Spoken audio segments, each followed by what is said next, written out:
Have you ever wondered what a doctor is really thinking when you walk into their office? Most of us try not to imagine it, but the truth is, behind the polite smiles and professional tone, some doctors hold unspoken beliefs about older patients, and those beliefs can shape the quality of care you receive. These views aren't always flattering, and they're rarely spoken aloud, yet they can directly influence how your complaints are heard, how your treatment is planned, and even what options are offered to you. In this video, we'll uncover 5 eye-opening truths about what many doctors really think about people as they age. But understanding these truths is the first step toward getting the respect and attention you deserve in any healthcare setting. Be sure to watch until the end, because the last truth might completely change how you approach your next doctor's visit. Now let's begin. Number 1. They often assume most symptoms are just old age. One of the most frustrating realities many older adults face is that some doctors are too quick to chalk up all their symptoms to age. You might come in with joint pain, fatigue, or memory concerns, and instead of digging deeper, you might hear something like, "Well, what do you expect? You're not getting any younger." While aging does bring certain changes, this mindset can lead to misdiagnosed or delayed treatment for conditions that are very real and treatable. The danger here is that once a symptom is labeled as just a part of getting older, the need for further investigation often disappears. Shortness of breath might be dismissed as the body naturally slowing down, when it could be an early sign of heart disease. The occasional forgetfulness you mentioned might be brushed off as a harmless senior moment, when it could be linked to a medication side effect or a thyroid issue, both of which are fixable. By treating age as a catch-all explanation, doctors miss opportunities for prevention and recovery. This mindset doesn't always come from a bad place. Many doctors are under pressure, seeing a high volume of patients in a short amount of time. And when they hear a familiar complaint from an older person, it's tempting to reach for the simplest explanation. The problem is, simple isn't always right. This approach has caused treatable conditions like depression, vitamin deficiencies, or early-stage cancers to be overlooked, leaving patients to suffer longer than they needed to. I knew an 82-year-old man, Robert Peterson, who began experiencing severe fatigue and occasional dizziness. His family doctor initially dismissed it as just slowing down with age and advised him to get more rest. It was only after several months, when Robert insisted on more tests, that they discovered a treatable heart valve issue. After the procedure, his energy returned, and he often said he wished someone had taken his first complaints more seriously. It's important for older adults to remember that aging isn't a universal diagnosis for every ache or change in health. Yes, the body changes over time, but those changes should be investigated, not dismissed. A persistent cough, unexplained weight loss, or a sudden difficulty with mobility deserves a thorough examination, regardless of your age.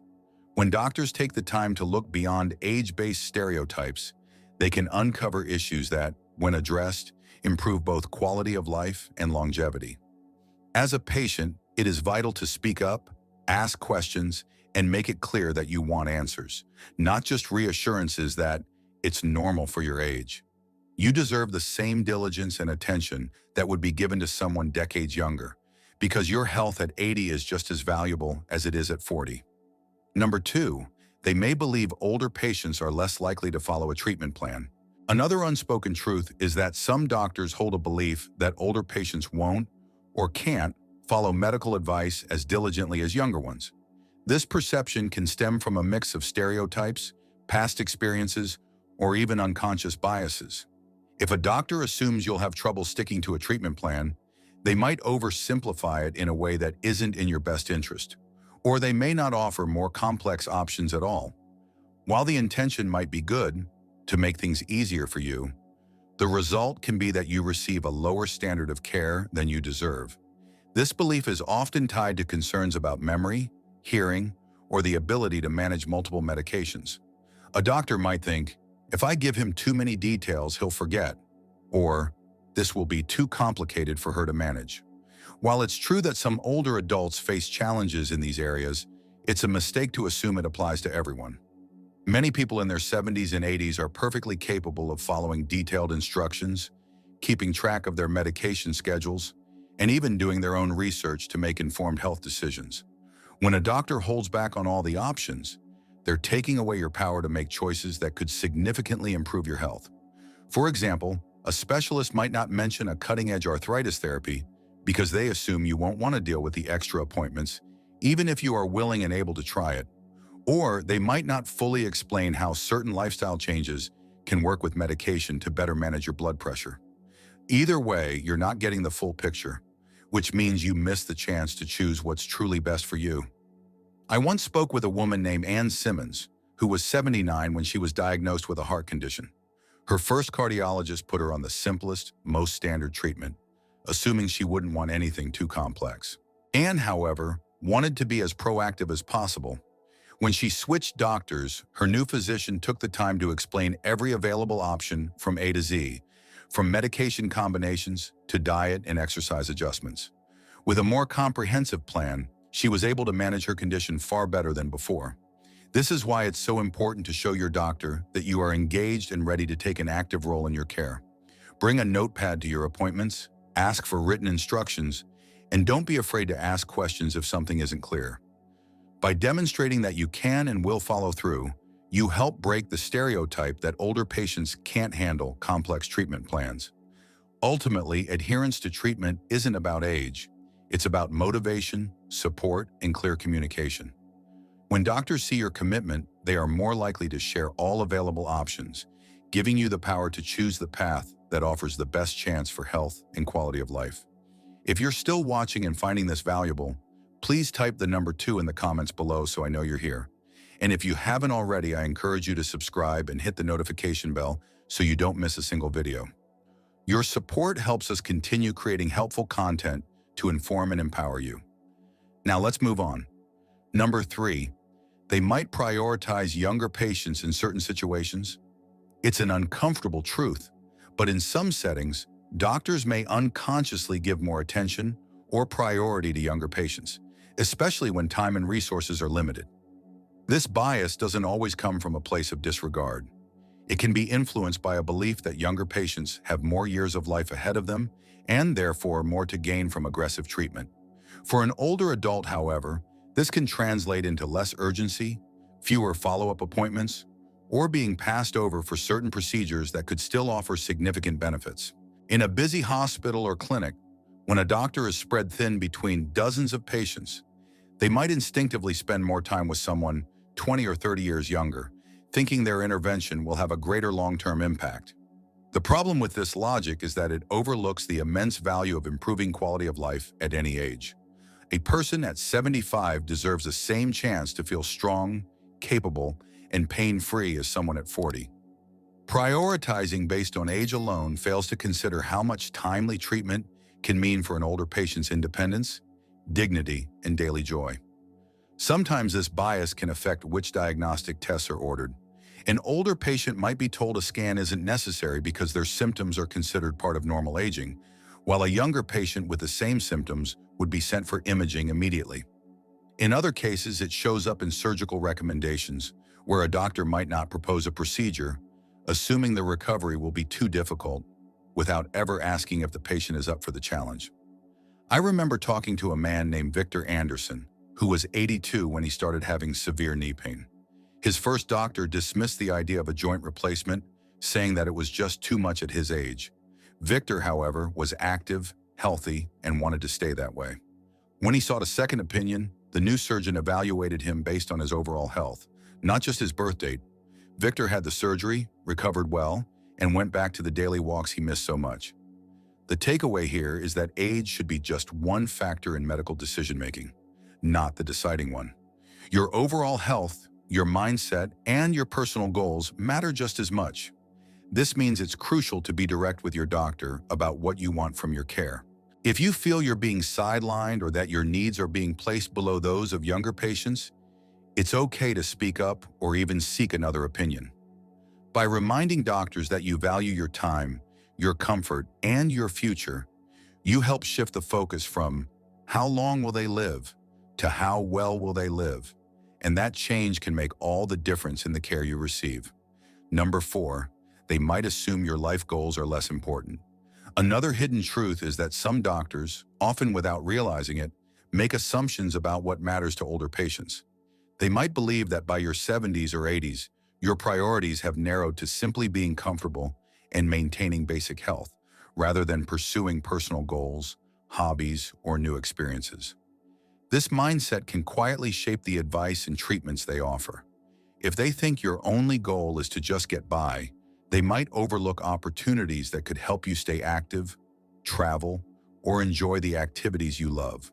For example, when hearing about knee pain, a doctor might focus solely on managing it with medication, instead of discussing surgical or physical therapy options that could get you back to hiking, dancing, or working at the family cabin. Or they might recommend the easiest, quickest treatment without exploring more proactive approaches, assuming you aren't interested in putting in extra effort for a greater long-term reward. This line of thinking can be especially limiting if you still have clear and vibrant goals for your future. I knew a woman named Eleanor Jensen who was 81 and dreamed of visiting her granddaughter who lives across the country. She had a chronic lung condition, and her doctor initially suggested she just focus on staying comfortable at home. But Eleanor wanted more than comfort. She wanted to be well enough to make that trip. When she explained this to another doctor, he worked with her to create a targeted exercise plan, updated her medications, and helped her prepare for the demands of travel. 6 months later, she made the trip and said it was one of the happiest moments of her life. The lesson here is that your goals matter, no matter your age. Whether you want to keep gardening, join a local book club, or take a special trip, your medical care should support those ambitions. If your doctor isn't asking about your life beyond your basic health, bring it up yourself. Share what you hope to achieve and ask how your treatment can be tailored to help you get there. When doctors see you as a whole person with dreams and plans, not just a patient to be kept stable, they can adapt their recommendations in a way that makes a real difference. And that can be the difference between living longer and living better. If you're still watching and finding this valuable, please type the number 4 in the comments below so I know you're here. And if you haven't already, I encourage you to subscribe and hit the notification bell so you don't miss a single video. Your support helps us continue creating helpful content to inform and empower you. And now, let's move on. Number 5. They may underestimate the emotional impact of aging on health. While many doctors excel at focusing on physical symptoms, some overlook how deeply emotional well-being affects a patient's overall health, especially in older adults. Aging isn't just about joints, blood pressure, and lab tests. It's also about adapting to loss, navigating changes in identity, and sometimes living with less independence. When the emotional side of health is ignored, treatment plans can feel incomplete, leaving critical needs unmet. All too often, a doctor might dismiss sadness, anxiety, or social withdrawal as a natural part of getting old instead of seeing it as a problem that can and should be addressed. They may not ask about loneliness, grief, or fears about the future because it's not on their standard checklist. But these emotional factors can directly impact physical health, affecting sleep, appetite, immunity, and even how well the body recovers from illness. I remember talking with a man named Leo Miller, who lost the wife he'd been married to for 54 blissful years. His health began to decline rapidly afterward, but every doctor's visit focused on adjusting his medications. No one asked how he was coping or if he had support at home. It wasn't until a neighbor suggested he talk to a grief counselor that Leo started to feel like himself again. His physical health improved too, not because his prescriptions changed, but because someone finally helped him address the emotional weight he was carrying. The challenge is that emotional struggles can be harder to see in older adults, especially if you don't bring them up yourself. A doctor might assume you're doing fine because you say, okay, when they ask how you are. This is why it's so important to share what's really going on, even if it doesn't feel medically related. Telling your doctor that you're feeling down, stressed, or lonely isn't complaining. It's giving them the full picture they need to help you. When the emotional side of aging is ignored, patients can be left feeling unseen and unsupported, which can silently undermine physical recovery. But when it's acknowledged and addressed, it can lead to better health outcomes, more energy, and a stronger sense of purpose. A good doctor understands that to treat the person, not just the disease, means caring for both body and spirit. And sometimes a conversation about how you're truly feeling can be just as important as any prescription. Hearing these truths can bring up a lot of different feelings. Some of you might be nodding along because you've experienced this firsthand, while others might feel disappointed or even hurt. But the point of sharing this isn't to paint all doctors with the same brush or to make you lose trust in them. The goal is to empower you, to remind you that your health and your dignity deserve to be seen, respected, and cared for at every stage of life. Knowing these realities can help you walk into your appointments with more confidence, to ask the right questions and to make sure your voice is heard. Age doesn't make you less important. In fact, the experience, wisdom, and resilience you carry are things that no lab test can measure, but they are a vital part of who you are. You have the right to expect medical care that treats you as a whole person, not just a list of symptoms or a birth date on a chart. And if you ever feel dismissed or brushed aside, that's not a sign to give up. It's a signal to speak up, seek a second opinion, or find a doctor who values you as the unique individual you are. Over the years, I've learned that the best medical outcomes often happen when patients and doctors work as a team. That means being honest about your concerns, asking for clarification when you don't understand something, and remembering that you are an active partner in your care, not a passive recipient. And when you approach your health with that mindset, you are far more likely to get the attention, respect, and thorough care you deserve. So as you move forward, carry this knowledge with you. Let it help you build stronger, more respectful relationships with those who care for your health. And never forget, your life, your story, and your well-being matter just as much now as they did decades ago. Thank you for being with us today. We'd love to hear from you. Leave a comment below and share one thing you learned today and how you plan to use it in your life. Your thoughts are important to us, so please don't hesitate to share. Reading your comments gives us tremendous motivation and support. If you enjoyed this video and found it helpful, please give it a thumbs up, subscribe, and share it. Your support helps us continue creating quality content to inform and empower you. Thanks for watching, and we'll see you in the next video.